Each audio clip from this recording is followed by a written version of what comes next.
यात्रा भीम यात्रा करके आया। बाबा साहब जहाँ जहाँ उनके ऐतिहासिक स्थल थे वहां जाके आया। वहां जाकर के देखो तो मालूम चलेगा कि जहाँ अपन झूठे मतलब जहाँ एक पत्थर को मतलब भेंट चढ़ाते हैं, इससे अच्छा इन महापुरुषों के जहाँ ऐतिहासिक स्थल हैं वो विराजमान रहे, वो विद्यमान रहे आगे तक वर्षों तक, तो वहां दान देना चाहिए। और इसलिए जहां भी संडे वाले दिन होता है वहां कम से कम बुद्ध विहार में जो भी नजदीक पड़ता है वहां जाएं, या फिर जैसे आज संडे के दिन ये गोष्ठी की गई है, इस प्रकार से बुद्ध करुणा के सागर तथागत बुद्ध और बाबा साहब अम्बेडकर को नमन करते हुए जो भी यहाँ हमारे बड़े भाई हैं, बुजुर्ग हैं, माताएं हैं, बहनें हैं, बौद्धिस्ट परिवार में आकर आज मुझे बहुत अच्छा लग रहा है। और मैं रिंगस शहर में एक दुकान चलाता हूँ, छोटी सी टेलर मास्टर हूँ। और पहले मैं सामाजिक मूवमेंट में था 17 से, और उसके बाद में फिर धीरे धीरे अभी 2-3 साल से बुद्धिज़्म में आया हूँ। और यहाँ आने के बाद में ठहराव महसूस हुआ है और बहुत कुछ सीखते हुए ये ज्ञान हुआ है कि जो तथागत बुद्ध है इनका मार्ग सर्वोत्तम है। और ये समुद्र कबीर, नानक, रविदास या अपन साधु संतों की बात करते हैं, छोटे छोटे कुएं बावड़ियां। आपकी इजाजत हो तो 1 मिनट का बता दो, ज्यादा लंबा चौड़ा तो नहीं बताऊंगा। पहले शाक्य और कोलीय वंश 2 वंश हुआ करते थे और उसमें संघ में भर्ती होना पड़ता था और उसमें संघ के 3 नियम थे। उस संघ पर कोई आपदा आ जाए तो लड़ाई करना और उसमें आपके मतलब उसकी सेवा करना संघ के, और इस प्रकार से 3 नियम थे उसके, और उसमें काम करते रहे। अब उनके एक रोहिणी नदी का विवाद था। रोहिणी नदी के विवाद के कारण उनके लड़ाई का समस्या आ गई। लड़ो तो तथागत बुद्ध को कहा, पहले से उनके लड़ाई के विचार नहीं थे तो कि भाई लड़ेंगे नहीं, तो उनके सामने 3 शर्तें रखी, या तो लड़ो, या गांव छोड़ करके जाओ, या पिता की संपत्ति इसके नाम करो, संघ के नाम करो। तब उन्होंने 2 शर्तें नहीं मानी, अपने स्वयं को ज्ञान प्राप्त करना था।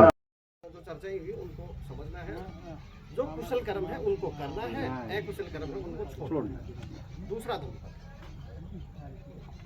160 अताहि अतनो नाथ को ही नाथो परोसिया, अताहि अतनो नाथो को ही नाथो परोसिया,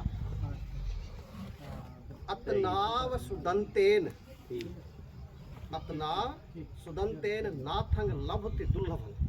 ये धम्पद नंबर 160।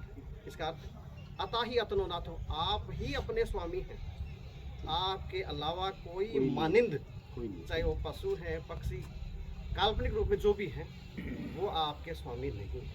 चाहे वो दृश्य हैं, चाहे अदृश्य हैं, जो भी आपने मान रखे हैं वे आपके स्वामी नहीं। को ही नाथो परोसिया, आपके अलावा आपका कोई दूसरा स्वामी नहीं। भी मनोबुदाय, और मैं धन्यवाद करना चाहूँगा, आयोजन करता हूँ कि आपने इतने छोटे से गाँव में ये इतना जो बड़ा कार्यक्रम किया, और हमें भी आकर बहुत अच्छा लगा। तो जब बात आ रही थी काम करने के मोमेंट पर, तो मैं तो मेरे इस तरह का बता रहा हूँ कि मैं तो ये से बोलता हूँ कि जो मेरे घर पर भी जहाँ भी बैठता हूँ उनमें बात यही करता हूँ कि हमें आगे ऐसे करना है और इन चीज़ों को छोड़ना है, इनको अपनाना है। और घर की बात है, सबसे पहले मैं घर से ही स्टार्ट किया था। मैंने मेरे घर पे भी जैसे मम्मी है तो उनका लगभग व्रत वगैरह करना सब कुछ बंद कर दिया मैंने, इतनी मैंने कोशिश की थी। और लगे हैं कि जो भी साथ वाले हैं, हालांकि मेरे ग्रुप में जो मेरे साथ के हैं, लड़के हैं, क्लासमेट है, उनको भी मैं जो भी कोई बात है उसमें समझाता हूँ, तर्क करता हूँ उनसे। उनके मन में जिज्ञासा होनी चाहिए, तभी वो समझेंगे।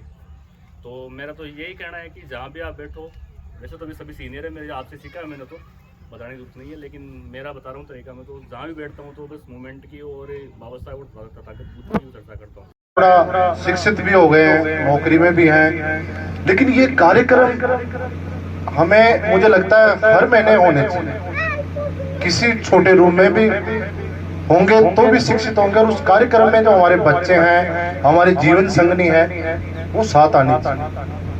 हमने भी कोशिश की थी, लेकिन पहले हमारा गाड़ी का प्रोग्राम था, लेकिन वो बैठ नहीं पाया। तो बच्चे आएंगे, समाजवाद की शुरुआत होती है अपने घर से, परिवार से। ये नहीं कि आप किसी संगठन में जाकर आप सचिव बन गए, अध्यक्ष बन गए और आपका परिवार है उसको कुछ पता ही नहीं, पापा जी गए हैं शाम को आ गए ना, वो कभी चर्चा करते हैं अपने बच्चों के साथ कि हमने क्या किया है। तो परिवार को पहले जोड़ना जरूरी है। और हमारी जो मातृशक्ति है ना, मातृशक्ति हमें पालती है, दुलारती है, फिर जीवन साथी के रूप में आगे बढ़ाती है।